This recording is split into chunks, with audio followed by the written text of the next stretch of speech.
একদিন আল্লাহ নবী সাল্লাল্লাহু আলাইহি সাল্লাম কাবার চত্বরে সেজদারত ছিলেন। এ সময় আবু জেহেল ও তার সঙ্গীরা একটি জবাই করা উটের পচা নাড়ি বুড়ি ও উজুড়ি নবীজি সাল্লাল্লাহু আলাইহি সাল্লামের পিঠের উপর চাপিয়ে দেন। তো তিনি এটার ভারের কারণে সিজদা থেকে মাথা তুলতে পারছিলেন না। অবশেষে ফাতেমা রাদিয়াল্লাহু তাআলা আনহা এসে এটা সরিয়ে দিলেন। তখন নবীজি মাথা তোলেন।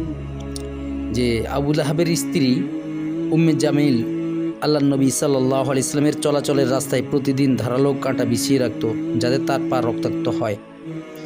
নবুয়তের ৭ম বছরে মক্কার কাফেররা আল্লাহ নবী সাল্লাল্লাহু আলাইহি সাল্লাম এবং তার বংশ বনু হাশিমকে সম্পূর্ণ অবরুদ্ধ ও বয়কট করে। শিয়াবে আবু তালেব নামক একটি গিরিপথে তারা ৩ বছর বন্দী অবস্থায় ছিলেন। ওই সময় মক্কার কেউ তাদের কাছে খাবার বিক্রি করতো না। ক্ষুধা মেটানোর জন্য নবীজি সাল্লাল্লাহু আলাইহি ওয়াসাল্লাম এবং তার সাহাবীরা গাছের পাতা এবং শুকনা চামড়া পানিতে ভিজিয়ে চিবিয়ে খেয়ে দিন কাটিয়েছেন।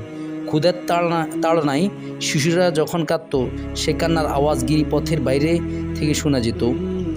তায়েফের মাঠে নবীজি সাল্লাল্লাহু আলাইহি ওয়াসাল্লাম যখন দাওয়াত দিতে গিয়েছিলেন, তখন নবীজিকে লক্ষ্য করে পাথর ছুটতে থাকে কাফেররা।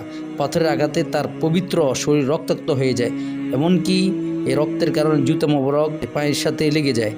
তো নবীজি সাল্লাল্লাহু আলাইহি ওয়াসাল্লাম যখন ক্লান্ত হয়ে বসে পড়তেন, তখন কাফেররা তাকে জোর করে দাঁড়িয়ে আবার তাকে পাথর মারত।